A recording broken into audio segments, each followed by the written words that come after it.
అన్నారు. అంటే ప్రెసిడెంట్ నెతన్యాహుకి చాలా కోపం వచ్చింది. ఆయన చాలా రఫ్గా మాట్లాడారు ప్రెసిడెంట్ ట్రంప్ దగ్గర. ఇది మీరు చేస్తున్న డబుల్ గేమ్ ఆడుతున్నారు, మీరు అదర్ ఫినిష్ చేయండి యుద్ధం, లేకుంటే మాకు అప్పగించండి, మేము ఫినిష్ చేసేస్తాం. ప్రాబ్లం ఏంటంటే నెతన్యాహుకి క్యాన్సర్ ఉంది, ఈడ ప్రాస్టేట్ క్యాన్సర్ ట్రీట్మెంట్ జరిగింది, కానీ ఈజ్ క్యూర్డ్ అంటున్నారు. కానీ ఒక 2 వారాల ముందు ఆయనకు పేస్ మేకర్ పెట్టారు, హార్ట్ హాస్పిటల్ అడ్మిట్ అయ్యారు. డెంటల్ ప్రొసీజర్ అంటున్నారు, we're not sure what it is. కానీ ఇజ్రాయెల్లో that is not an issue. ఇజ్రాయెల్లో ప్రాసెస్ నడుస్తుంది, పీపుల్ డిపెండెంట్ కాదు. వాళ్ళు నెతన్యాహు లేని కానీ ఎవరు లేనా కానీ వాళ్ళ ఆర్మీ పనిచేస్తారు, వాళ్ళకి తెలుసు ప్రాసెస్ ఎట్లా ఉంటుందని, వాళ్ళ లీడర్షిప్ టేక్ ఓవర్ చేసుకుంటారు. మీరు నెక్స్ట్ లెవెల్ డిఫెన్స్ మినిస్టర్ కానీ ఎవరైనా. ఇన్ఫాక్ట్ వాళ్ళ డిఫెన్స్ మినిస్టర్ అన్నారు, నేను ఎవరు president Trump, who is he to take a decision, మా మీద మేము సఫర్ అవుతున్నాం ఇక్కడ ఈ హెజ్బుల్లాతోని. ప్రెసిడెంట్ ట్రంప్ ఏంటి అక్కడ కూర్చొని యూఎస్లో కూర్చొని అయిపోయింది మేము సంతకం పెట్టేస్తున్నాం డిసిషన్. ఇరాన్ చూడండి చాలా స్మార్ట్ కవిత గారు, they are insisting again and again and again. Lebanon, Houthis, Hamas ఈ రేపు ఒక ఒప్పందం చేస్తే వీళ్ళు ముగ్గురు ఒప్పందం కూడా దాంతో పాటు ఉంటుందంట. అంటే ఇజ్రాయెల్ ఏం చేయలేరు. ఇన్ని రోజులు వాళ్ళు మీరు హమాస్కి ఛాన్స్ ఇచ్చారు, హమాస్ మళ్ళీ రీగ్రూప్ అయ్యారు సీజ్ ఫైర్ అని చెప్పేసి. యాక్చువల్లీ టనల్స్ మీరు వినుంటారు ముందే, హమాస్ టనల్స్ చేస్తారు గాజాలో. Actually tunnels expert is Hezbollah. లెబనన్లో, సదర్న్ లెబనన్ అండ్ లెబనన్లో ఈ టనల్స్ బోర్ చేయాలంటే మన దగ్గర ఉన్న గన్నరాళ్ళు ఉంటాయి చూడండి, ఇట్లాంటి రాళ్ళు ఉన్నాయి హైదరాబాద్లో ఉన్న అలాంటి అండర్ గ్రౌండ్లో. వెరస్ గాజాలో శాండ్ ఉంటుంది, because it's closer to the sea, easy అక్కడ డ్రిల్ చేయడం. ఇక్కడ చాలా కష్టం సదర్న్ లెబనన్లో చేయడానికి. కానీ హెజ్బుల్లాని ఇది నేర్పించింది ఆల్మోస్ట్ 15 సంవత్సరాల ముందు నార్త్ కొరియా వాళ్ళు వచ్చి నేర్పించారు. నార్త్ కొరియా నుంచి కిమ్ జాంగ్ ఉన్ వాళ్ళ ఎక్స్పర్ట్స్ని పంపించి వాళ్ళు నేర్పించారు టనల్స్ ఎట్లా డిగ్ చేయాలని. నిన్న కూడా ఒక అటాక్ జరిగితే ఒక అంబులెన్స్ మీద 6 చనిపోయారు. వీళ్ళు ఏం చేస్తారంటే ఈ హెజ్బుల్లా టెర్రరిస్ట్ వాళ్ళు ఈ డాక్టర్స్ డ్రెస్ వేసుకుంటారు, నర్సెస్ డ్రెస్ వేసుకొని అంబులెన్స్లో వస్తారు వాళ్ళు, సో దట్ అంబులెన్స్ మీద అటాక్ చేయకూడదని ఒక ఇంటర్నేషనల్ నామ్ ఉంది ఒకటి. కానీ ఇజ్రాయెల్కి తెలుసు వీళ్ళు ఎవరు ఉన్నారు దాని లోపల, మళ్ళీ వాళ్ళు కొడతారు. ఇదే స్టోరీ మీరు దీని ముందు హమాస్కి విన్నారు. అక్కడ health ministry of Gaza said 6 మంది చనిపోయారు. హెల్త్ మినిస్ట్రీ నడిపిస్తుంది హమాస్. సో అక్కడ కూడా అదే ప్రాబ్లం. అక్కడ పాలస్టీనియన్ అథారిటీ అని చెప్పి పాలస్టీనియన్ గవర్నమెంట్ ఒకటి ఉంది అక్కడ, యాసిర్ అరాఫాత్ వాళ్ళ పార్టీది. వాళ్ళకి ఏం పవర్ లేదు గాజాలో, కంప్లీట్గా హమాస్ నడిపిస్తున్నారు అక్కడ. Iranian proxies, Hezbollah, Houthis and Hamas, వీళ్ళని కొట్టడం అనేది ఇజ్రాయెల్ ఫస్ట్ ప్రయారిటీ. దాంతోపాటు ఇరాన్ని కొట్టడం. ఇప్పుడు ప్రాబ్లం ఎక్కడ వచ్చిందంటే ప్రెసిడెంట్ ట్రంప్ నేను ఇరాన్ని చూసుకుంటాను, మీరు ముగ్గురిని చూసుకున్నారు. ఇప్పుడు ఇరాన్ని ప్రెసిడెంట్ ట్రంప్ ఏం చేయలేకపోతున్నారు. వాళ్ళ కన్సెషన్ మీద కన్సెషన్ ఇస్తున్నారు. వాళ్ళు ఇంకా ఎంబోల్డన్ అవుతున్నారు. ఇంకా కొంచెం స్ట్రేట్ ఆఫ్ హోర్ముజ్ మేము అసలు అప్పగించాం మీకు, it will be close for hour. ఒమాన్తో నాకు డీల్ చేసుకుంటాం, అక్కడ టర్కీ ఒక ఫీజు కలెక్ట్ చేస్తుంది చూడండి, అట్లా మేము కూడా ఇక్కడ ఫీజు కలెక్ట్ చేస్తామని చెప్తున్నారు. ఆ పరిస్థితిలో ఉన్నారు. సో ఈ straight of Hormuz president Trump ఏమంటాం, స్ట్రేట్ ఆఫ్ హోర్ముజ్ని ఓపెన్ చేయబోతున్నాం. ఏం కొత్తది ఉంది దాంట్లో? Straight of Hormuz was open before. మీరు వచ్చి యుద్ధం చేశారని చెప్పి వాళ్ళు బంద్ చేశారు. And straight of Hormuz Iran దగ్గర ఉన్న న్యూక్లియర్ వెపన్ కన్నా పవర్ఫుల్ స్ట్రేట్ ఆఫ్ హోర్ముజ్ ఇప్పుడు. ఎందుకంటే మనందరూ తెలిసిందే, మొత్తం లోకంలోని 20% ఫాసిల్ ఫ్యూయల్స్ అదే రూట్ నుంచి బయటకు వస్తుంది, 40% ఫర్టిలైజర్ అదే రూట్ నుంచి బయటకు వస్తుంది. మొత్తం ఆగిపోయింది ఇప్పుడు కంప్లీట్గా. కొన్ని షిప్స్ వెళ్తున్నాయి కానీ అప్పుడప్పుడు. కానీ అమెరికా చేయాల్సింది వాళ్ళు చేయట్లేదు. ఆపరేషన్ ప్రాజెక్ట్ ఫ్రీడమ్ అని చెప్పి ఒకటి మొదలుపెట్టారు, అది ఎందుకు కంటిన్యూ చేయలేదు? నాట్ ఈవెన్ 6 అవర్స్ కూడా మీరు అది ఓపెన్ పెట్టలేకపోయారు. అంటే మీ వీక్నెస్ చాలా ఈజీగా కనిపిస్తుంది. మీరు ఎవరినో భయపడుతున్నారు.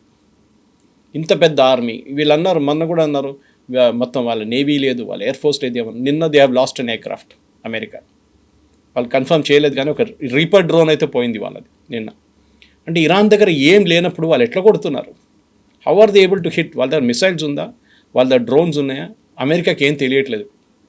ఇప్పుడు ప్రెసిడెంట్ ట్రంప్ దానికోసం చూడండి, ఇంత పెద్ద ఆర్మాడా పెట్టుకొని 2 ఎయిర్క్రాఫ్ట్ క్యారియర్లు అక్కడ ఉన్నాయి, 3 ఉండే ఒకటి పంపించేశారు, 2 ఉన్నాయి ఇప్పుడు అక్కడ. వాళ్ళు ఏం చేయలేకపోతున్నారు, టోటలీ హెల్ప్లెస్. సో అమెరికాలో కూడా ఉన్న చాలా మటుకు ఈవెన్ ప్రెసిడెంట్ ట్రంప్ని అడ్వైజ్ చేసిన జాన్ బాల్టన్ లాని సీనియర్ నేషనల్ సెక్యూరిటీ అడ్వైజర్ ముందుండే ఆయన కూడా అదే అంటున్నారు, we never seen US so weak. ఒక థర్డ్ వరల్డ్ కంట్రీ లాగా అయిపోయారు యూఎస్. ఒక చిన్న ఇరాన్ని డీల్ చేయలేకపోతున్నారు, ఏం చేయక్కర్లేదు. అండ్ నెటన్యాహు చాలా క్లియర్గా చెప్పారు, మీరు కంప్లీట్గా బాంబ్ చేయాలండి అదే రోజు, 3rd day or 4th day మీరు చేయాల్సిన పని అది మీరు ఆపేశారు, అక్కడే తప్పు చేశారు. ఇమ్మీడియట్లీ ఇరాన్ రీగ్రూప్ చేసుకున్నారు. ఇన్ని ఇష్యూస్ అవుతున్నప్పుడు సడన్గా ఒక పవర్ సెంటర్గా చైనా ఏమైనా ఎమర్జ్ అవుతుందా అనేటువంటి ఒక డౌట్ కూడా వస్తుంది. డొనాల్డ్ ట్రంప్ వెళ్ళారు, కలిసి వచ్చారు, ఆ తర్వాత రష్యా నుంచి వెళ్ళారు, ఇప్పుడు పాకిస్తాన్ నుంచి కూడా వెళ్ళారు. వీటన్నిట్లలో మీడియేషన్ పవర్ అనేది రష్యాకి చైనాకి మధ్యలో ఉంటుంది అనుకున్నప్పుడు చైనా ఒక కంట్రోలింగ్ పవర్లో ఏమైనా ఉందా? ఎందుకంటే ట్రంప్తో మీరు తైవాన్ గురించి మాట్లాడొద్దు అంటే తైవాన్ గురించి మాట్లాడకుండానే వచ్చేసారు. ఆ తర్వాత ఇప్పుడు ఈ యుద్ధానికి సంబంధించి కీలకమైనటువంటివి అనుకుంటుంటే చైనా నుంచి కూడా ఏ ఇన్ఫర్మేషన్ బయటికి రావట్లేదు అండ్ విజిట్ చేసినటువంటి కంట్రీస్ కూడా ఏమీ చెప్పట్లేదు బయటికి.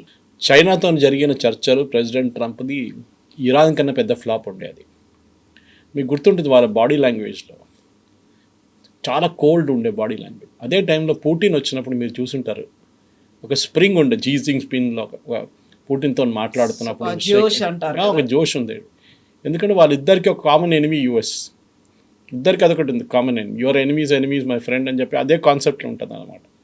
సో ప్రెసిడెంట్ జీ జిన్పింగ్ చాలా క్లియర్గా చైనాకున్న ప్రయారిటీస్ బయట పెట్టారు. ఆయన తైవాన్ గురించి మీరు చెప్పారు. తైవాన్ ఎప్పటి నుంచో ఉన్న ఒక ఇష్యూ వాళ్ళంటారు తైవాన్ మా టెరిటరీ, మీరు తైవాన్ మీద ఏం చేయకండి. ప్రెసిడెంట్ ట్రంప్ ఈసారి వచ్చినప్పుడు తైవాన్ గురించి అసలు మాట్లాడలేదు. మీరు చూసుంటారు.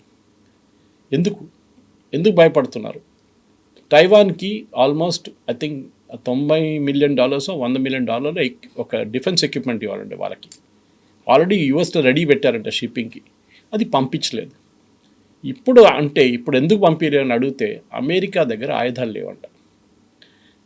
ఇవాళ పొద్దున ఒక అమెరికన్ మిలిటరీ కామెంటేటర్ మాట్లాడుతూ ఒక యూఎస్ ఛానల్ అన్నారు, చైనాని చూడండి, చైనా దగ్గర ఆయుధాల షార్టేజ్ ఎప్పుడు లేదు. రష్యా 4 సంవత్సరాల నుంచి యుక్రెయిన్తో కొట్టుకుంటున్నారు, వాళ్ళ దగ్గర ఆయుధాలు ఉన్నాయి. లాస్ట్ వీక్ వాళ్ళకి అడ్వాన్స్డ్ వర్షన్ యూజ్ చేశారు మిసైల్ కీవ్ మీద, 8 మంది చనిపోయారు ఆ అటాక్లో. అంటే వాళ్ళ దగ్గర ఇప్పుడు కూడా వాళ్ళ ఫ్యాక్టరీలు పనిచేస్తున్నాయి రష్యా దగ్గర.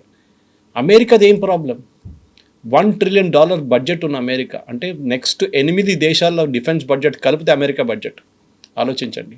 2, 3, 4, 5, 6, 7, 8, 9 దేశాల బడ్జెట్, డిఫెన్స్ బడ్జెట్ కలిపితే అమెరికాకున్న $1 trillion బడ్జెట్. ఇప్పుడు 1.5 trillion అడుగుతున్నారు దాన్ని. మీరు ఏం చేయగలుగుతున్నారు? మీరు $1 million ఉన్న ఒక థర్డ్ మిసైల్ని కొడుతున్నారు. దేనికి? $5,000 డ్రోన్ కోసం. Misplace priority. Last third missile అంటే వీళ్ళది ఒక ఇజ్రాయేలీ ఈక్వివలెంట్ చెప్పాలంటే మీరు ఒక ఐరన్ డోమ్ చెప్పొచ్చు. ఈక్వివలెంట్ అని చెప్పలేము ఆల్మోస్ట్, కానీ మిసైల్ ఉంటుంది. థర్డ్ మిసైల్ పెట్టుకోవచ్చు మీరు డిఫరెంట్. ఒక missile cost $1 million. Okay, last missile produce చేసింది 2023లో యుఎస్ కంపెనీ. వాళ్ళకి ఆర్డర్ ఇచ్చి 2 సంవత్సరాలు 3 సంవత్సరాలు అవుతుంది, ఇప్పుడు దాకా వాళ్ళు ప్రొడ్యూస్ చేయలేకపోతున్నారు. Next missile will come only in 2027 end, December. America దగ్గర ఆయుధాలు లేవు. ఇదే థర్డ్ మిసైల్ తీసుకెళ్ళి వాళ్ళు సౌత్ కొరియాలో పెట్టారు. ఇప్పుడు సౌత్ కొరియా నుంచి విత్డ్రా చేసుకున్నారు మిసైల్స్ అంతా, ఎందుకంటే మిసైల్స్ లేవు వీళ్ళ దగ్గర. ఇంకోటి తీసుకెళ్ళి ఇజ్రాయెల్లో పెట్టారు. ఇప్పుడు ఇజ్రాయెల్ దగ్గర చెప్తున్నారు, మీ దగ్గర ఐరన్ డోమ్ ఉంది కదా, మాకు ఇచ్చేసేయండి, మేము తీసుకెళ్ళిపోతాం థర్డ్ మిసైల్. అది తీసుకొచ్చి ఇప్పుడు యుక్రెయిన్ దగ్గర పెట్టారు కొన్ని రోజులు. ఇప్పుడు యుక్రెయిన్ నుంచి తీసేశారు, ఇప్పుడు తీసుకొచ్చి సౌదీ అరేబియాలో పెట్టారు. ఇది పరిస్థితి ఇప్పుడు యుఎస్ గవర్నమెంట్. తర్వాత ఇప్పుడు మార్చి సౌదీ అరేబియా నుంచి అది ఖతార్కి తీసుకొచ్చారు. యుఎస్ దగ్గర ఆయుధాలు లేవు. దానికోసం ఇప్పుడు మీరు అడుగుతున్న ప్రశ్నకి, వార్ ప్రేక్షకులు అడుగుతున్న ప్రశ్నకి, ఆర్ ఈవెన్ ఎక్స్పర్ట్స్ అనే ప్రశ్నకి, యుఎస్ ఎందుకు ఇప్పుడు దాడి చేయట్లేదు అంటే వాళ్ళ దగ్గర ఆయుధాలు లేవు. They don't have. చాలా క్లియర్గా యుఎస్ డిఫెన్స్ డిపార్ట్మెంట్ ఇప్పుడు చెప్తున్నారు, వీఆర్ షార్ట్ ఆఫ్ ఆర్మ్స్. దానికోసం తైవాన్కి పంపించాల్సిన $90 million ఆయుధాలని మేము ఆపుకున్నాం, మాకు కావాలి ఆయుధాలు. ఈ పరిస్థితులు ఉన్నారు యుఎస్ ఇప్పుడు. మనం అనుకుంటాం US is a super power, McDonnell Douglas, Raytheon, ఈ కంపెనీ చాలా కంపెనీస్ ఉన్నాయి, డిఫెన్స్ కంపెనీస్. వాళ్ళ వీళ్ళంతా ఫ్యాక్టరీ ప్రొడ్యూస్ చేసుకుంటూ వెళ్ళిపోతున్నారు. కాదు, ఇప్పుడు యుద్ధం మారిపోయింది. యుక్రెయిన్ వార్తో చాలా మటుకు తెలిసిపోయింది. అండ్ ఈవెన్ ఇరాన్ జరుగుతున్న మీ దగ్గర $5,000-10,000 డ్రోన్తో మీరు డ్యామేజ్ చేస్తున్నారు. అంత దూరం ఎందుకు కవిత గారు? లేటెస్ట్ మిసైల్ హెజ్బుల్లా దగ్గర ఉన్నది. ఇజ్రాయెల్ స్టన్ అయిపోయారు. They are using a fibre optic missile. మీరు వినుంటారు, నిన్నటి నుంచి, అది లాస్ట్ వీక్ కాదు, ఆల్మోస్ట్ ఒక నెల నుంచి నడుస్తుంది. ఇజ్రాయెల్ టెన్షన్ అయిపోయింది ఇజ్రాయెల్కి, ఎందుకంటే వాళ్ళ దగ్గర దాన్ని అడ్డుకోవడానికి ఆయుధం ఏంటి? What is this fibre optic missile? Normal missile, దానిపైన ఒక కెమెరా పెట్టి ఆ కెమెరాకి ఒక fibre optic cable, 10 kilometers long ఉన్న ఫైబర్ ఆప్టిక్ కేబుల్ పెడుతున్నారు. యూజువలీ డ్రోన్ వెళ్ళిపోతుంది అట్లనే, ఇది దాని వెంట ఒక వైర్ పోతుంది. అంటే అది ఆపరేట్ చేస్తున్న ఆపరేటర్ యాక్చువల్లీ ఆ డ్రోన్ పైన మిసైల్ పైన కూర్చున్నట్లు ఉంటుంది, చూస్తున్నాడు గ్రౌండ్లో ఏముందని.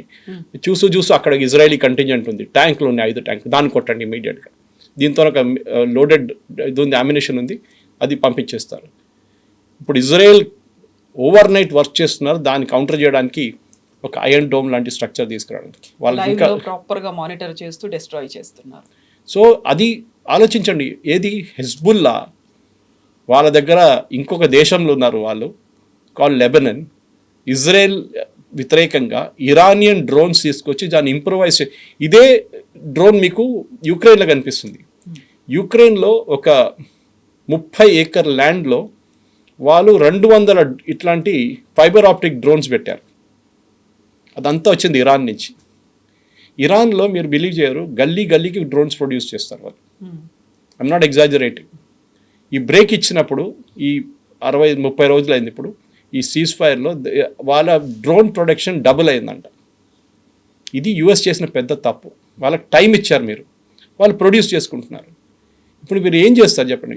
ఇప్పుడు యుఎస్ లిటరలీ ఇంగ్లీష్లో అంటారు caught between a rock and hard place అని. అక్కడ లేని పరిస్థితులు అయిపోయారు. స్ట్రేట్ ఆఫ్ హార్మూజ్ ఓపెన్ చేస్తే ఆయిల్ ప్రైసెస్ పడిపోతుంది. స్ట్రేట్ ఆఫ్ హార్మూజ్ ఓపెన్ చేయలేకపోతున్నారు. మీ దగ్గర ఇంత పెద్ద నేవీ పెట్టుకొని మీరు ఈ అక్కడున్న 170-180 షీట్లు పర్ డే ఒక షిప్ని బయటకు తీసుకురాలేకపోతున్నారు. 2000 షిప్స్ పడినాయి పర్షియన్ గల్ఫ్లో. నిన్న ఒక ఇండియాకి రావాల్సిన ఒక షిప్ లోడ్ చేసి 2 నెలల ముందు క్రూడ్ ఆయిల్ లోడ్ చేసిన షిప్ నిన్న బయటకు వచ్చింది. ఆలోచించండి. ఇది యుఎస్ చేయలేకపోతే. It's very simple solution. ఇంగ్లీష్లో అంటారు you can't be little bit pregnant అంటారు. Either you're pregnant or not pregnant. ఇది మార్కెటింగ్ కాన్సెప్ట్లు అంటారు. మేము కొంచెం యుద్ధం చేస్తాం, మేము కొంచెం. No, either you do it or you don't do it. ఇది ఇజ్రాయెల్ ఇదే అంటున్నారు. మీరు ఒకరోజు ఎస్ అంటాడు ప్రెసిడెంట్ ట్రంప్, నెక్స్ట్ డే అంటారు నో అంటారు, మళ్ళీ థర్డ్ డే అంటారు ఎస్ అంటారు, మళ్ళీ నో అంటారు. ఇది పులి కేసు అయిపోయింది. ఇది ఏం చేయలేకపోతున్నారు. So is utterly powerless. మనం ప్రతిరోజు మనకి సబ్జెక్ట్ డిస్కషన్కి ఎందుకు వస్తుందంటే 24 గంటల సిచ్యువేషన్ మారిపోతుంది, మళ్ళీ 24 గంటలు ఇంకో సిచ్యువేషన్ వస్తుంది. ఇప్పుడు ఈయన లాస్ట్ ఒక ఆల్మోస్ట్ 24 అవర్స్ నుంచి పబ్లిక్ వ్యూలో లేడు ప్రెసిడెంట్ ట్రంప్. పీట్ హెస్గెత్ ఉన్నారు, వాళ్ళ సెక్రటరీ ఆఫ్ వార్.